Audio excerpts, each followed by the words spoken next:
You know that feeling when it's Labor Day and you say, "Oh, where did the summer go? Man, summer just goes so fast. Oh, can't believe I didn't see that person. I wish I had done more with so and so, and I really wanted to go to this, whatever it's called." Well, not anymore, Thrivesters, because today I am talking to you very quickly. I'm coming in hot and I'm coming in fast with three things you can do to make sure that you have a Thrive Vibe summer so that your whole vibe this whole summer is about thriving. It is easy. It will not take you long. I'd say it'd probably take you less than 30 minutes, maybe a little bit more than 10. And we're going to bang it out today. And then you are going to thrive your vibe and vibe your thrive all summer long. Let's do this. What's up, Thrivesters? We're back. Did you notice what I did there? For those of you who are new here, for many, many years, and I think like 160 some odd episodes, I have been referring to you as podsters because you listen to the podcast. And then today I was interviewing someone, a very special guest, and I can't wait for you to hear this podcast interview. It's coming in a few weeks. And I started to say Thrivesters. I think I like that better. I think it's more appropriate what with the new Thrive Hive community. I also later on that day thought of Hivesters.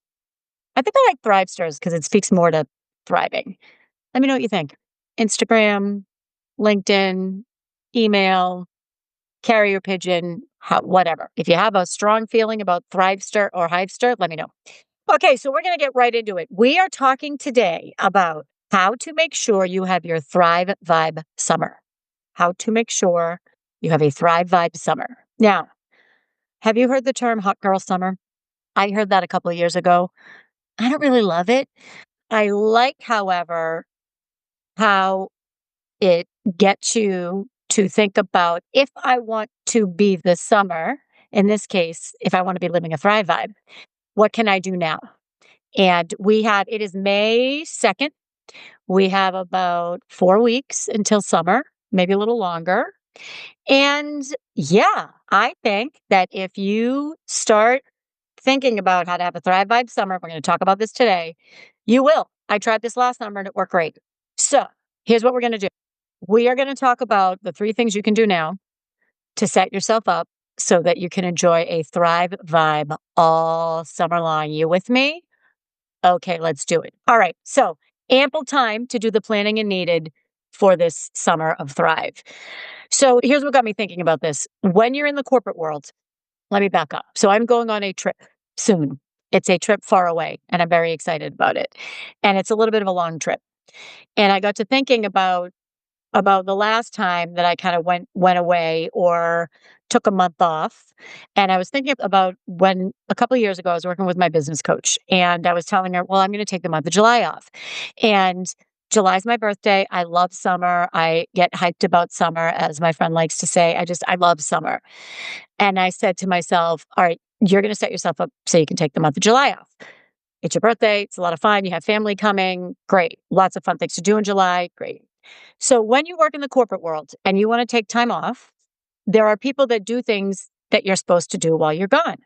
So the same thing happens when you're in business for yourself, only no one is you. So, for example, I have an amazing, amazing team who will pre-plan with me and get all of these things ready. However, I'm the brand.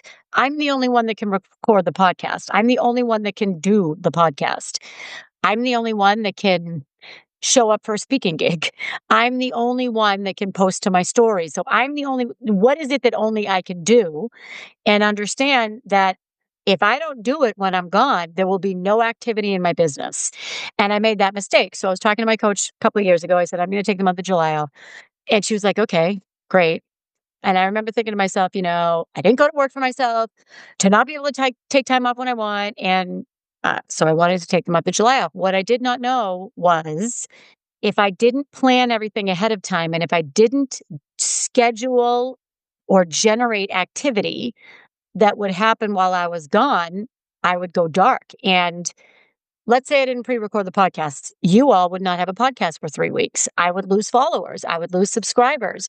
People would lose interest. People would stop opening my emails. I wouldn't be front and center for people who book speaking opportunities. I wouldn't be popping in your inbox every few days to say, hey, still have a couple spots left on my coaching. I would just go completely dark. And that is a lot to make up for. I found this out the hard way. I did the 1 month off. I didn't realize I had to plan through all these things. I mean, of course, I had someone checking my email and a couple of other things, but the generating activities, the things that generate momentum or energy or leads for my business, no one was doing it.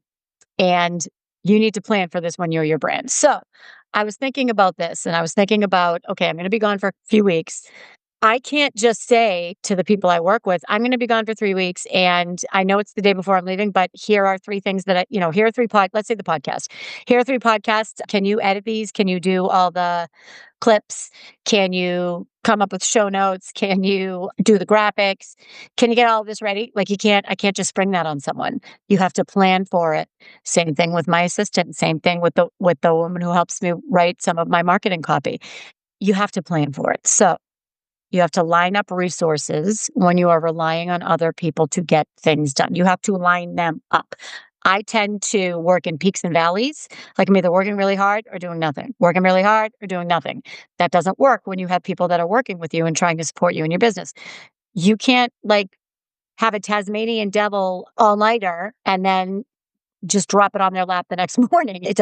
You could, but they're not going to appreciate that. So here's what I think. I was thinking about this for the trip, and then I was thinking, oh, we're coming up on summer. How am I going to make sure I enjoy my summer? And here's what I did last year. And this is going to be number one. The number one, we're going to talk about three things you can do. First thing you can do is create a summer bucket list. I have to tell you, I did this a couple summers ago, and it was fantastic. I absolutely loved it. And in fact, I'm trying to find it right now. I found it. So this was a list of, let's say it was, whoops, I lost it. So let's say it was about 20 things. And they varied. They varied from, super intense things to not as intense things that would take a lot of time, things that wouldn't. And I kept the list close for when I had some spare time. I would say, "Ooh, what is it? What's one thing that what do I want to do this weekend?" And I would pull out my bucket list and say what's on that. So for example, I had try an electric bike. I had go to the drive-in movie theater. There's a drive-in movie theater in the next town over. Watch the sunrise, watch the sunset, play volleyball on the beach, go to a concert outside. This is interesting. Enjoy more dinners in our 3-season porch. This is really interesting because I did do this. Make a new friend. I mean, there was all kinds of fun things. And at the end of the summer, I realized I did most of them. I did most of them, and I didn't do them like they were a chore. I wasn't, thinking, "Oh, I got to get through my summer bucket list." It was, "All right, I want to do something fun this weekend. What's on the list? What if I couldn't think of anything?" And so I loved it. Last year was the inaugural. I provided the examples for you. I even made notes for this podcast session, Thrivesters, because I didn't want to miss it. So there's a reason why I suggest that you write this down. One is when you write things down, you're kind of subliminally committing to them. Two, there is a cognitive connection between writing something down and having the ability to recall it or remember it. And three, if you have a list, it will make it very handy for you to plan for what's on that list. So for example, let's take my trip. Okay. I'm going on a trip. There's a list of things that I want to do. When I had the time burst to do them, I pulled out this little list and I bought my tickets ahead of time, tickets to attractions, made dinner reservations ahead of time to restaurants I know I wanted to try. So it's all in one list. So when you get the time to do it, you just bang it out. Same thing with the summer bucket list to some extent. If four-wheeling on the beach is on your summer bucket list, which it's on mine, when I start thinking about things I need to do to line up the resources, which is going to be number two, but when I start thinking about things to do that I need to do, I have this list and I can start checking things off the list to help me plan for it. Get a babysitter, find a dog sitter, block time to plan it, buy the tickets, find an expert. Let's say I want to do a moonlit walk in the dunes to find Cassiopeia. I don't know. I'm not the expert on that. I need to line up the resources to do that. So that Podsters, Thrivesters, Hivesters is number one. create your summer bucket list. And I'm going to do you a solid. I'm going to give you a link in the show notes so that you can just fill in the list. I already have it. I have it ready for you. It's a cute little graphic. Just go get it, download it, fill it in. Okay. Number 2, and this goes hand in hand with thinking about your list. Think about how you want to feel this summer. So, oftentimes we create lists and checklists and they're things, they're activities, and that's important. There's value to that. In this particular case, when you're looking at, your summer bucket list, something you can do that will really help reinforce your commitment to that is think about how you want to feel this summer. So for me, I want to feel light, I want to feel whimsical, and I want to feel free. And it's interesting. Because when I thought of this is how I want to feel, I was like, "Ooh, what's driving that?" Because I always kind of like to go a little deeper in what's behind that. And it's pretty simple. It's because for the past several weeks I haven't been feeling that way. So summer is my pinnacle. I love summer. And if I can't get my mojo back in the summer, then that's a very different conversation. So I want to feel light, I want to feel whimsical, and I want to feel free. And as I'm thinking about this, I'm starting to put together my summer bucket list. It's not done yet. I'm going to come back probably around Memorial Day and share it with you. Okay. Think about how you want to feel. How do you want to thrive? What does it feel like to you? It could be one word, it could be 3 words, it could be a paragraph, whatever works for you. And then combine that with your summer bucket list. And then finally, and this is the most important, is plan for these events or activities. And I often think, oh, I wrote it down, I planned for it. Not really accurate, unfortunately. Some people might want to prioritize the bucket list. I probably wouldn't. And this is just me. I didn't do that last year. I probably won't do it this year because let's say there's 14 things on the bucket list and I prioritize 7. It makes me feel like the other 7 aren't necessarily as important and I can kind of blow them off. And then will I feel bad if I don't do one of the 7 that I prioritize? Because out of this list from last year, I think I had about 20. I did most of them. And I don't feel bad about the ones that I didn't do because whatever, I just didn't get to it. It's fine. Maybe I'll roll some of those over. But if I prioritize it and then I don't do it, there might be some shame associated with that. And this is not what this exercise is for. This is for us to thrive. So prioritize it if it works for you. I don't like it. It's more pressure. It's okay.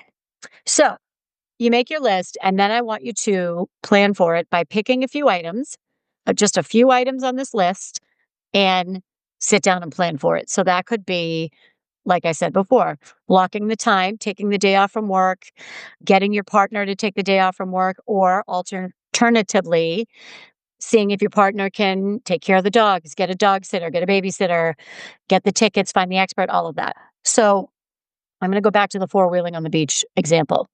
If that's on my list, which it is, I need to get an oversand vehicle. I call it ORV. It is ORV, but it's called oversand vehicle permit. You have to get a special permit to go on the beach in the G. So I need to get that permit because what happens if I wake up on Friday or Saturday morning and I say, this is it. This is the day I'm going to check that off my bucket list and I don't have the permit. And for whatever reason, let's say there's a long line at the place to get the permit or they don't really sell out, but I don't know, maybe they're closed that day and then I have to drive an hour. I don't know. There could be any number of reasons. If I get the permit now, that is sending a signal to myself and my brain and everyone else saying, we're doing this eventually. Not sure when, but we're going to do it. So I would get the permit. I would maybe pick a weekend. Like I don't want to over plan it, but I might say to Danny, hey, we don't have anything planned the weekend of the 16th or whatever, 20th. You want to maybe if the weather's nice, try to go off-roading. Great. Then it's out there. He's ready for it. He's kind of planning for it. It makes our likelihood of success a little higher if we get it and plan for it. I'm going to give you another example. So let's say on your summer bucket list is I want to go camping with my family. You would never hear me say that. I used to go camping. I used to go camping a long time ago. It was pretty fun. I enjoyed it. Probably not something that I would do now. I just wouldn't. I wouldn't. And I'm too close to it. Like I live in the woods, so I can go out in the woods anytime I want to. Anyway, so if you want to go camping with your family and that's on your summer bucket list, you can't just wake up on Saturday morning and say, let's go family, we're going camping. Maybe you can. Maybe you have all the equipment. Or maybe you need to take the time off. You need to figure out where you're going to go and make sure it's open. You need to make sure there's a spot for you there. You need to line up those resources again. So we had Kathleen Lawson on here twice, and she was talking to us about how to line up resources for your projects at work and in your business. And to me, I used to think that planning and lining up resources was the same thing. I now realize it's not. Planning is the overall umbrella. One of the things you do to plan is to line up your resources. So for this, I mean, what kind of equipment do you need? Do you need a tent? Do you need the compass? All those things. Are you an excellent camper or do you need someone to go with you? So you need to give them a heads up that this is something that you'd like to do with them. Where do you think you might want to go? Because you also want to enjoy the process. So let's say you didn't do any research and you didn't line up any resources and you wake up on Saturday, you want to go camping. Well, now it's a rush and you're frenzied and it's, well, where am I going to go? And the only place I can go is 3.5 hours away. And if I had looked at this earlier, I could have gone somewhere closer. This won't surprise you. I just had a handful of Skittles and now I'm talking too fast. Your likelihood of success increases exponentially by how much you plan for it. I mean, that's not really rocket science. It's also something that I can speak for myself. I tend to forget. I just tend to forget. So I want to talk to you a little bit about, and that's the third thing. 1, 2, 3 things you can do to have a Thrive Vibe summer. In my opinion, I think I said each one of them was the most important. What gets me in the right mindset and what will be my true north is really how do I want to feel? And it was whimsical, light, and free. And I will remember that, and I'll remember it. And so then subconsciously, most days, if I remember that, I will do something that's either whimsical, makes me feel lighter, makes me feel free. Let's go back to last summer. So here are a few things that were on my list. Try an electric bike. I did that. I did not go to the drive-in movie theater. Finish my oyster table runner. I make fun little crafts with oyster shells. Bet you didn't know that about me, did you? And I had this project where I made a big, big, big table runner, and it just kept sitting in this box, and it wasn't done, and it wasn't done. I wanted to get it done, and I did, and now I love it. I watched the sunrise, watched the sunset. I did both of those. Play volleyball on the beach. I did not. And there is a weekly volleyball game, probably daily in the summer, literally 5 minutes from my house. That's going to go on this year's list. Have a real picnic on the grass with Danny. I did not do that either. Beach bonfire. Didn't do it. Summer concert outside, I did do that. So enjoy more dinners in our 3-season porch. This is interesting because I know I talked about that earlier. This is really interesting. I forgot I put this on the list. I didn't like this isn't something that I put the list away and I really didn't look at it very much. And so I have this 3-season porch, and in the winter, I turn it into like a ski lodge, an après ski lodge. I have little fake sheepskin chair covers and rugs, and it's just super fun. There's like twinkle lights, and what else is in there? I have some skis in there for fun. There's some antler chandeliers. It's just fun. And ironically, in the summer, I don't really do much out there. I just kind of take all the winter stuff out and put in some nice cushions, and that's it. So when I was getting the porch ready just a couple of days ago, because it just started getting nice where I live, I'm like, wow, I have some really nice stuff out here. Like it looks really nice and comfortable and homey and welcoming. And I'm like, when did this happen? So because I wrote it down, I subconsciously just kept doing things and getting it to a place like I have this long, long, beautiful bowl and the color just doesn't work. So I painted it. I didn't I didn't say, "Oh, I wanna make my 3-season porch better, so I'm gonna paint this and put it out there." I painted it, and I'm like, "Oh, that'll go great in the porch." So I must have in my head been thinking about this is the long way of me saying what I wanted to say. Make a new friend. I did do that last summer, and you know who you are. I did, and it's been awesome. I made 2 new friends, actually. 2, and they're good friends. That's awesome. Enjoy a Sunday fun day. This is actually it's an event that we have in my town.